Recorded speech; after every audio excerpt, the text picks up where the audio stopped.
He wasn't sharp, clearly. He was, he's been fighting something. He's been under the weather a little bit.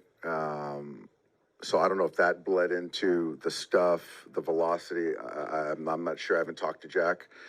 Right there, looking at the game, we have 5 leverage innings. And so a couple guys were down, Caspias and Henriquez.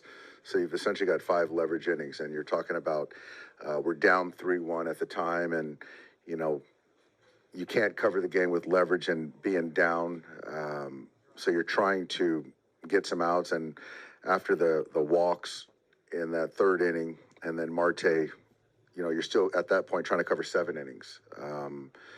And so he gives up the double. And then so for me at 5-1, I'm not going to deploy our leverage guys knowing that there's a cost on the back end, and appreciating the fact that there's still more baseball to play in the series. So you've got to, those are thoughts that went through my head. But I think for me, I have 5 leverage guys that I wanted to make sure that, you got to deploy at the right time.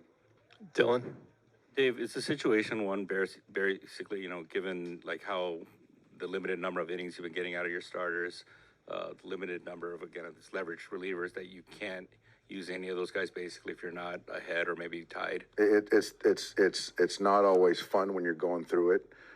Certainly from anyone's chair, certainly my chair, but you have to kind of remain steadfast in how you use your pitchers, because ultimately it's about winning 4 games in a 7-game series. And so when you're careless, then it'll show itself at some point, certainly in a long series. So in that point, with our leverage guys, mainly Blake and Evan, it's just not responsible in that point of the game for me.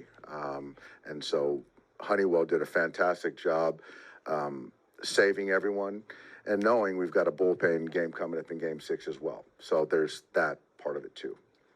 Pages, how encouraging was it to see that? And I think Manaea got him a couple times, right? Struck him out a couple times last time, but do you expect him to be in the lineup in Game 6 after? I expect him to be in there, and he took great at-bats.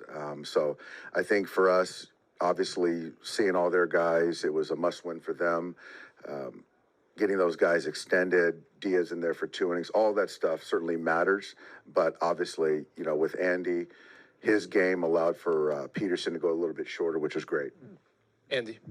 Dave, just jumping on Dylan's earlier question, I mean, you know what your offense is capable of. You know how their bullpen is a bit short. Like, how painful was it for you to have to maintain that discipline tonight? It's tough, and I can't. I wish I can predict Andy's going to hit 2 homers tonight.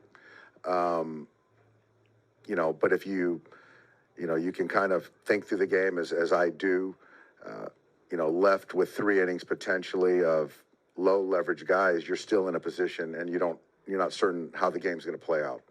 But you do know that there's a cost for the ensuing games. So I think those are bets that I got to make and watch the game.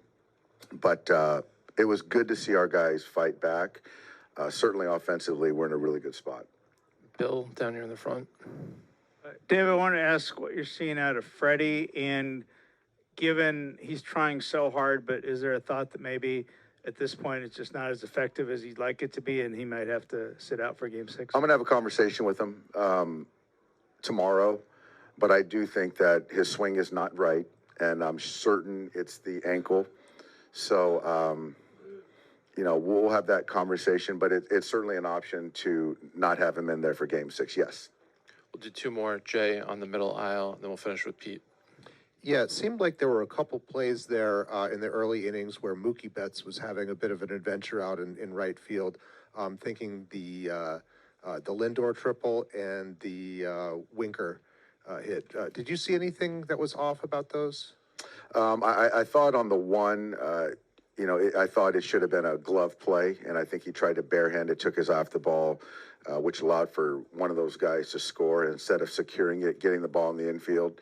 I don't recall the other one exactly, but, he's as good as they get out in right field. But certainly I know the barehand play, that's got to be made cleanly and getting back into the infield for sure.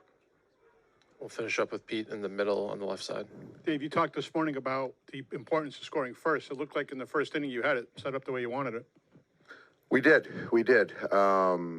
You know, infield back, corners in. That's a situation that, you know, Shohei's got to go on the ball in the middle of the infield. And I think he just locked up there. And, you know, it's no excuse. But I do think that there's some momentum part of it where, you know, they ended up getting out of that first inning and allowed to build some momentum as opposed to, you know, getting a 1-0 lead in the top of the first.